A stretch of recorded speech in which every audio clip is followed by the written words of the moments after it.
Hello, this is Garry, your Senator, North Carolina. Hello to all my North Carolina constituents. As you notice, I'm wearing a red tie today. Don't worry, I haven't become one of those bleeding heart liberals. Oh, no, no, no. This red tie is for all my Chinese constituents. That's right. It's Chinese New Year. I want them to know I support them 100%. And as always, it's a skinny tie because I like to cut the fat.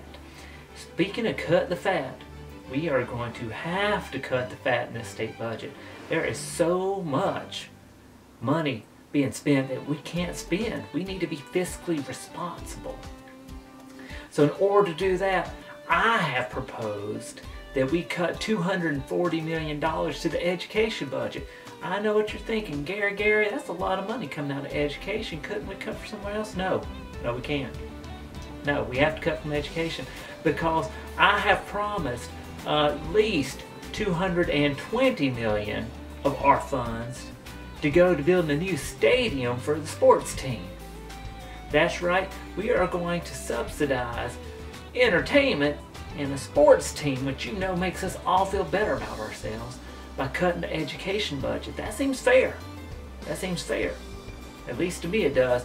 If you don't like it, feel free to email me your thoughts where else we could cut it.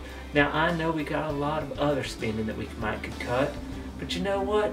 We'd have to nickel it here and dime it there. Nickel and dime, nickel and dime. That takes time, that takes money to do that. So we just find a big hunk of budget we can cut at one fell swoop. Take care of it, just like chop chop. Chop chop. And that is what we do. So we're doing it to the education budget because think about it. As long as your kids have sports teams to pull for, they'll always have hope. And isn't hope more important than education? I know my education didn't get me where I am today. It's the fact I had hope and a dream. I probably shouldn't say hope. That was Obama's slogan, wasn't it? I probably shouldn't say I had a dream. It's Black History Month, and that was Martin Luther King Jr.'s slogan. But anyway, you get what I'm saying. Those are two great men, other than Obama, who is not. But Martin Luther King Jr., he is.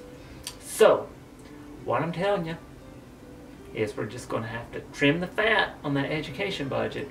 And sure, we already have the 47th ranked school system. So what's the big deal if we drop to 50, right? Then there's nowhere to go but up. I'm an optimist. So I hope y'all have a wonderful day, and thank you again for tuning in. And if you have any questions, concerns, make sure you leave them in the comments. We can talk about this, because I am here for you, North Carolina. And I'm welcome to answer questions from all over the world about North Carolina politics. Thank you, I am Garry. Hi, what's going on? This is Brian Spain. So I'm not Garry, the wonderful politician from North Carolina. His season is almost over. Only one episode left. So make sure you subscribe, see what's going on. Also, because you can see the next characters coming out, like this shirt I'm wearing. It's for a future character coming up. Mario Ben Freebles, the hip-hop superstar. Yeah, you're going to finally get to see my freestyle rapping ability. A lot of people's asked me about it because a few people know I can do it. I don't ever show it off, but finally, coming to YouTube. So subscribe. Let's make this awesome.